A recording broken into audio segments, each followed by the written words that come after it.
জলের অভাব, গরম, ঠান্ডা, লবণাক্ততার মতো বাহ্যিক ধকল গাছের বৃদ্ধিতে বাধা দেয়। যদি এই ধরনের প্রভাব প্রজনন পর্যায়ে ঘটে তবে ফুল ঝরে যাওয়া নিশ্চিত।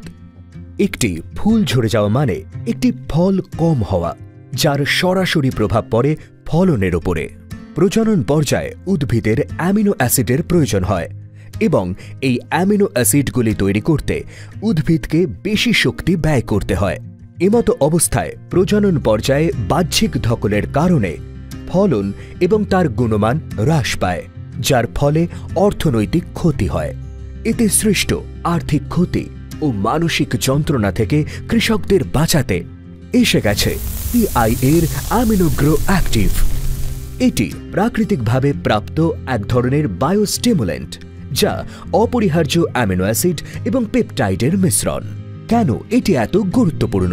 অ্যামিনোগ্রো অ্যাক্টিভ পেটেন্ট করা এফইডি প্রযুক্তি ব্যবহার করে তৈরি করা হয়, যাতে প্রোটিওলিটিক এনজাইমের সাহায্যে অ্যামিনো অ্যাসিড পাওয়া যায়।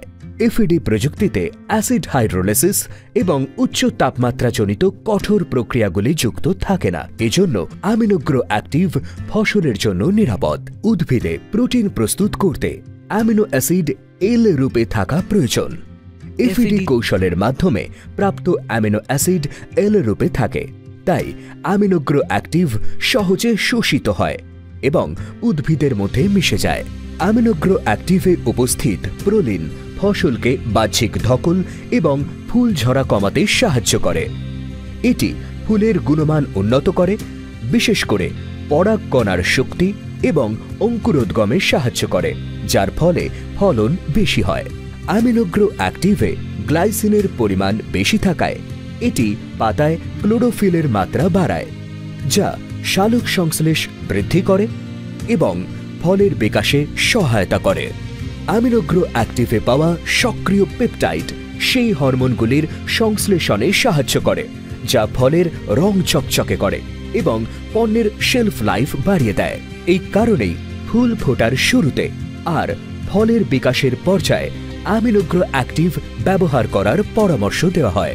এটি প্রতি একর 400 থেকে 500 মিলিলিটার পরিমাণে স্প্রে করা প্রয়োজন। এখন অ্যামিনোগ্রো অ্যাক্টিভ আপনার ফুল কমতেও দেবে না, ফসল থেকে আপনার প্রত্যাশাও কমতে দেবে না, কেননা এর কারণে ফুল ফুটবে যত, ফল পাবেন তত।